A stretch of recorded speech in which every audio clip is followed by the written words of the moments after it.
couple of missiles, takes out a bunker, and then flies away with no one being the wiser. But the issue is that because it doesn't have the pods underneath, it simply doesn't have the range. And because its whole design is based around being small and light, it doesn't even have the necessary payload to do that for the most part. Here's some specs on the right-hand side. You can see the specs for the armaments on the F-35. It can have either 4 AMRAAM missiles, which, it's good. It's great to have those. Or it can have 8 small diameter bombs. Those are weighing about 500 pounds apiece, which you're thinking, 500-pound bomb is significant. But when taken into account next to the armaments of the F-16, the F-16 is capable of having over 20,000 pounds of munitions on it. That is substantially more. That's 5 times what the F-35 can have. And because of its pods underneath, it's capable of having a combat distance of over double. With the new technology that Israel has been developing, the F-16 is in fact almost as quiet as the F-35. Not there, but it's almost.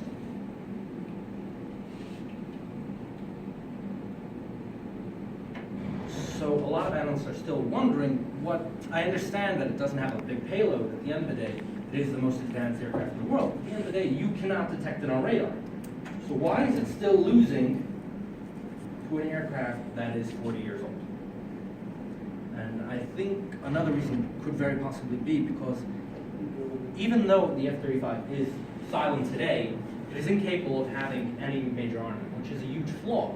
So if, for some reason in the future, the F-35 was no longer stealth, many analysts in China and in Russia, for example, are devising new ways of radar. Radar is traditionally sound-based.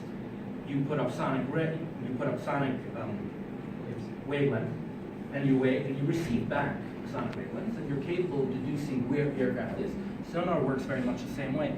However, the Chinese have recently come up with a method that detects the aircraft not by sound, but rather by the electrical differences in ear. When an aircraft passes through ear, specifically at high speeds, it leaves behind a very, what's the word I'm looking for? Distinct signature. A distinct signature. A distinct signature. It's harder to tell, but it's still at the beginning stages. So many analysts believe that the F-35, even though it's at the top of its game today, will be completely obsolete within 15 years. And then once it is obsolete, you are flying an aircraft that costs $140 million and can carry less than a fifth of what the aircraft that costs $20 million can actually carry. At a range half of that. So yes, is it modern? Yes. Is it the top of the line today? Yes. Will it be for the next 5 years? Yes. 15? Debatable. So this I actually thought was very interesting, that being the most modern aircraft doesn't necessarily mean that the sales would be the highest, or that it actually would be the most effective in the long run. So it's just something I wanted to bring up. Enough time, or should I keep on going?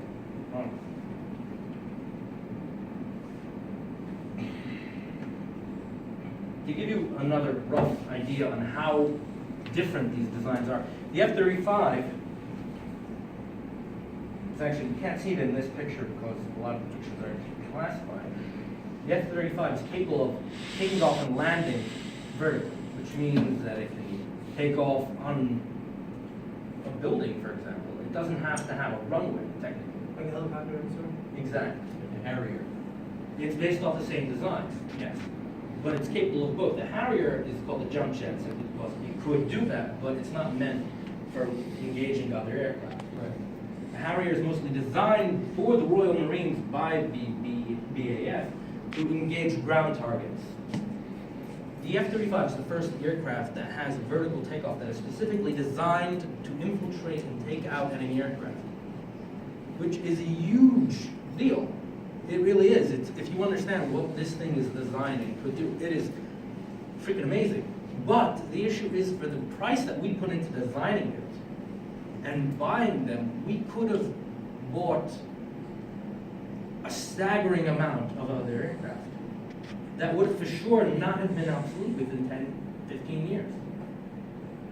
So you're saying because of the upgrades available on the old technology, that would have made them almost as good as the new technology, as far as compatibility with respect to stealth, and therefore you're saying your premise is that's not worth spending $178 million on one aircraft when you can buy, let's say, almost 10 of the older models, let's say invest a couple other $1 million to upgrade it and then have something almost as good. Is that what you're saying? Very similar. The Israeli Air Force recently came out in the past 10 years with an upgrade for the F-16 called the F-16I, which I think stands for something silent or in Hebrew or something, which basically has most of the parts of the standard F-16 stripped out that aren't necessary, outfitted with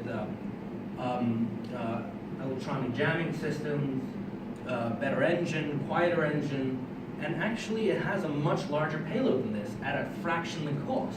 What is the, at the end of the day, do you know what the cost is? Take a stripped F-16 and putting in all those upgrades. I mean, where you end up? It's really not that much. You're talking less than $5 million for the upgrade per aircraft. Really? It's really not a lot. In fact, Israel has been doing this with a lot of old fighters. They don't have a lot of money. So what they've been doing is they've also been stripping down the F-15, which the United States stopped producing a year ago. They reopened up the factory. Boeing reopened up the factory to produce quieter models for Israel. Israel wanted to use them because the F-15 as opposed to the 16. The 16 is designed to engage an enemy aircraft, not to carry out strikes. It could do that, but it's not designed to do it. The F-15 is designed to carry out strikes on enemy territory. If you were to bomb the Iranian reactors, you would be doing so with F-15s and F-16s flying air cover. So it's just a lot more cost effective. What's the point of that little pointy thing on the nose? The pointy thing on the nose. So there are two types of pointy things on the nose. In this one, there's only one, but usually you'll see two types of pointy things. You'll see one on the direct center, which comes to a real fine point. That one is used mainly for radar. It's more of an antenna type thing. It's like a transducer? Something along those lines. But oftentimes in the older aircraft, more common than the newer aircraft, in the F-18 models, you'll find that it's coming off a little to the side, like this, usually with a cone around. It's like the horse ride. Yeah, those are actually very interesting. Those are used for refueling in midair. Yeah. The way it works is a KU 900 comes alongside it. It's a huge tanker aircraft. It lets out a hose, and the pilot has to adjust the aircraft until they're connected, and then he can refuel. That's also a flaw of the F-35. If it could, it's classified. They don't release that information, but the F-16 definitely could. The F-15 frequently does, all the time. In fact, during the First Gulf War, there were runs on Saddam's facility carried out from bombers and fighters based in the U.S. that flew all the way to Iraq while refueling in midair once or twice, depending on where they took off from, and then flew back refueling in midair.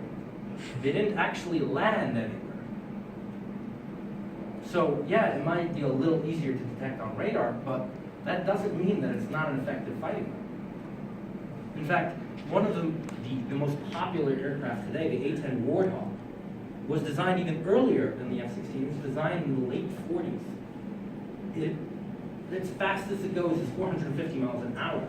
It is incredibly slow, but it is loved by everyone who flies it, even though supposedly its radar signature is supposedly like driving a tank through the air, one pilot called it. You can see it for miles around, but it has a lot of hitting power. The F-35 is more designed to be exact and precise, but at the end of the day, in a high-intensity environment, I doubt it'd be able to carry out its role. And this is not the first stealth aircraft. We've had stealth aircraft since the 80s, specifically designed to take out the R-16 planes that are designed to be radar stations in the sky. AWACS. Yeah, AWACS. So we actually developed really classified aircraft during the 80s that were designed to infiltrate and take them out during an air engagement. And we have those for years, and they cost nothing near to what this costs. So basically, this is a very, very. Pretty, it's like buying Prada as opposed to buying something. Aircraft that is very expensive, and in fact, after close to 10 years of development, you can't even get the cannon to work. It doesn't, even if you would get the cannon to work, because the aircraft is designed to be as light and small as possible, it's teeny compared to regular fighters. It only carries 200 rounds of ammunition for the main cannon. Yeah. That's 1 second burst, not even. It's even less. It's nothing. It's not designed to be a high-intensity aircraft. The